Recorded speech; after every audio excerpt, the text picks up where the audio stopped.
Hello and welcome to this week's edition of The Mediator with me, your host, Brian West, here to give you your top 8 comedy stories that made it throughout the week and the months, so you will not go through your week without either being informed and getting a good laugh. Like I said, let me read the format of the show. The stories are real, but the jokes are on the house. They're not real. I made them up just for a good laugh. Now let's get to the top 8 stories that made it this week.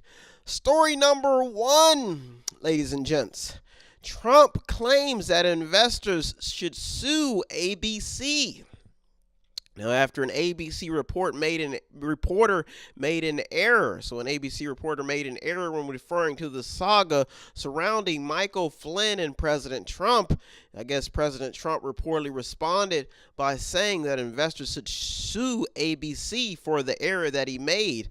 I guess it cost some people their some money on the stock market. So President Trump responded, as he usually does, aggressively, and said that people should sue ABC for the mishap. Should sue the company. Now, he later was spotted giving speeches about creating jobs and cutting taxes to make America great again. Story number 2. I mean, you just got to make sense of the situation. How could you sue somebody and you're talking about creating jobs? There's been various occasions where we've seen this in the Trump administration, even when attacking people like the NFL, all these jobs you're talking about creating. So that's, I say, it's a comical story. I don't know what to say about any more of the. But let's get to story number 2. How about that? Story number 2. Politics never cease to amaze me, but we got to roll with the punches and see what we get out of the deal. Story number 2. Another politician from Russia, Vladimir Putin. I guess his calendars have been flying off the shelf in the UK. Now, reports say a calendar with Russian President Vladimir Putin. I guess he's been in various poses like riding bikes, hunting, and anything you could think of a politician doing. Vladimir is on the cover and he's posing for pictures. And I guess they've sold out in a matter of hours after being put on the shelf for sale in the UK.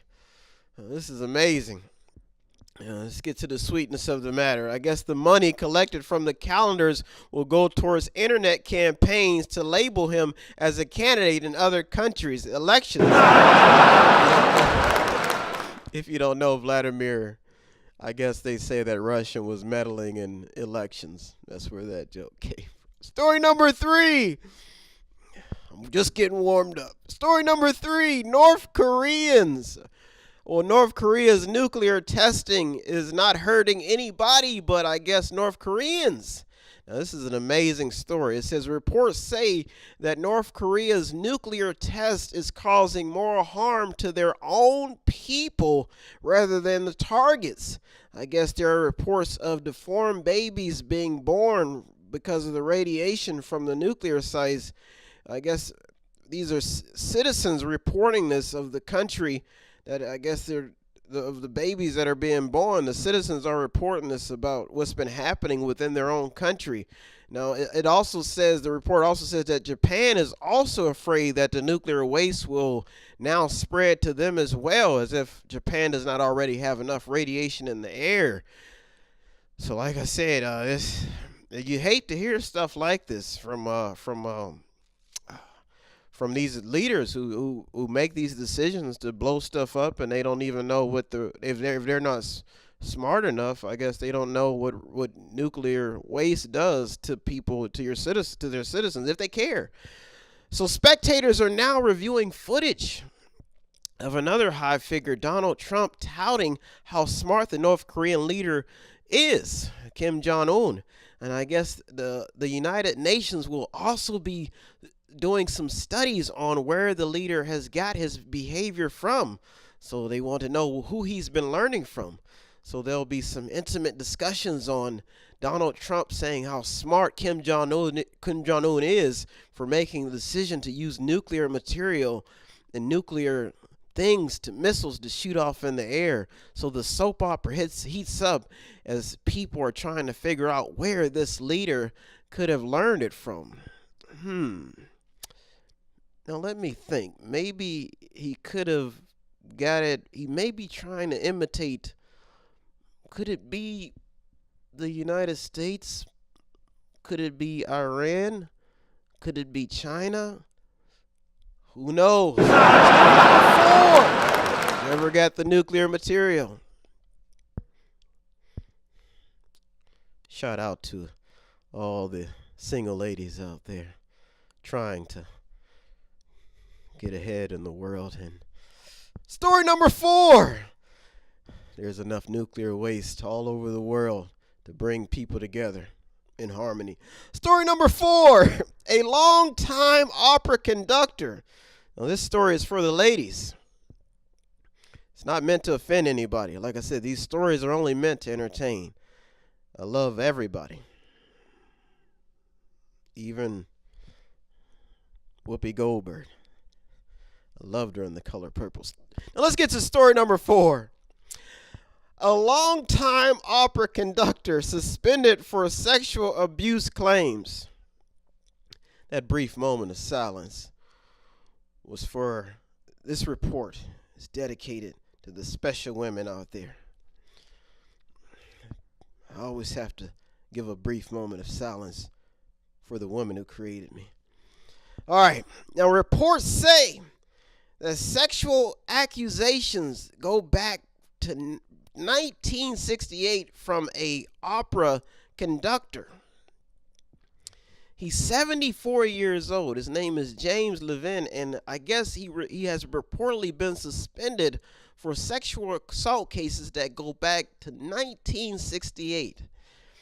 Now, ladies and gents, there's been a lot of cases of sexual assault cases that we cannot explain that have been going on in America, right? It just women popping up all over the world. They even took down Russell Simmons. Now, like I said, these jokes are not made to offend anybody, but they're only made to entertain and to put a smile on your face.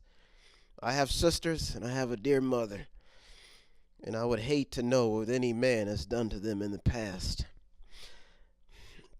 Okay, now sources say the show will now be putting up warning signs. Now, this is opera, telling attendees to pay no attention to the woman screaming backstage. It's only opera, son. It's only singing. They're only screaming to entertain. Nobody's backstage doing anything. Trust me. The conductor is in good hands. Story number 5. All right, speed this up a bit. A dog apparently shot a hunter with another hunter's shotgun.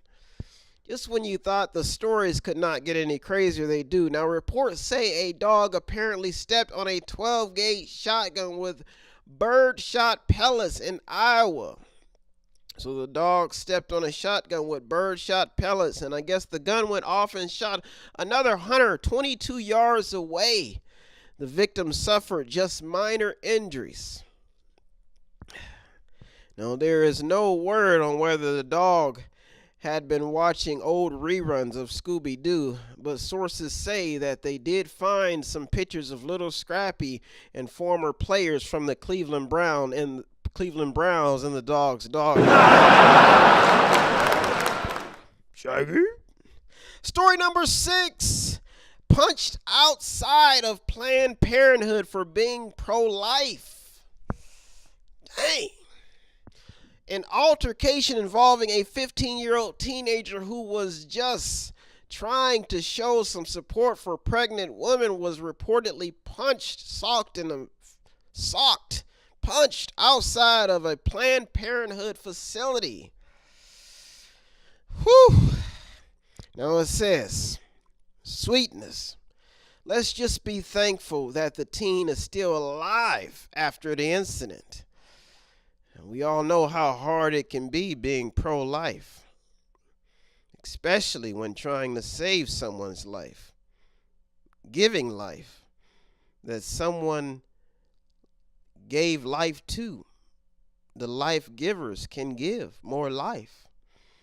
In that poetry statement, life can be rough when trying to save a life.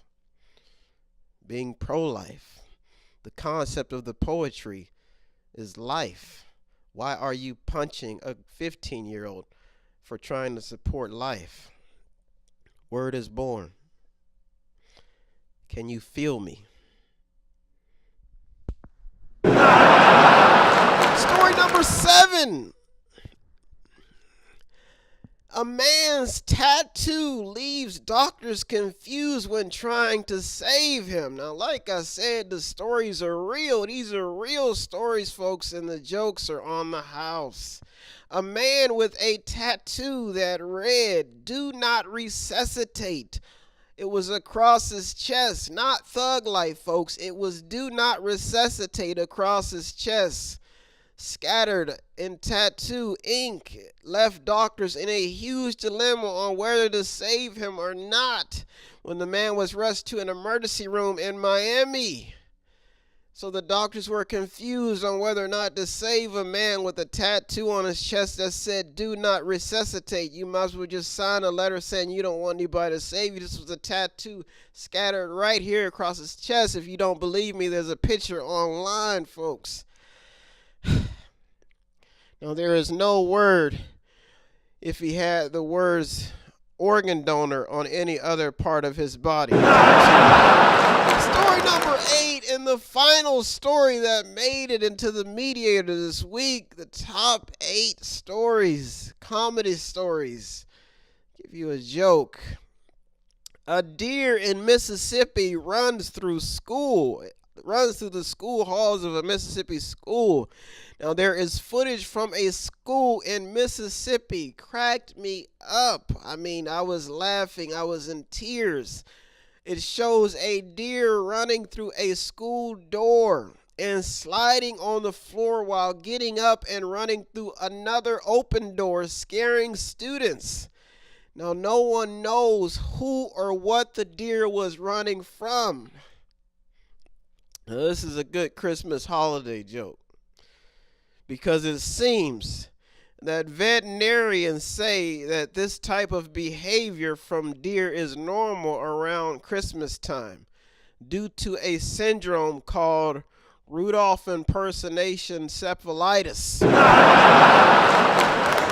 No, people, this deer will not be riding Santa's sleigh. It seems he may be a little drunk in the school halls. I want to thank you so much for tuning into the Mediator this week.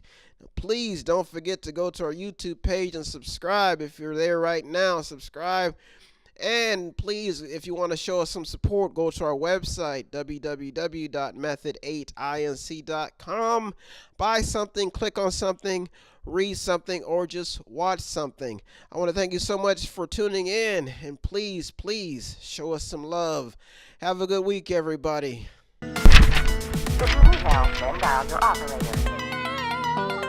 Have no fear, fellow citizens. The Mediator is here.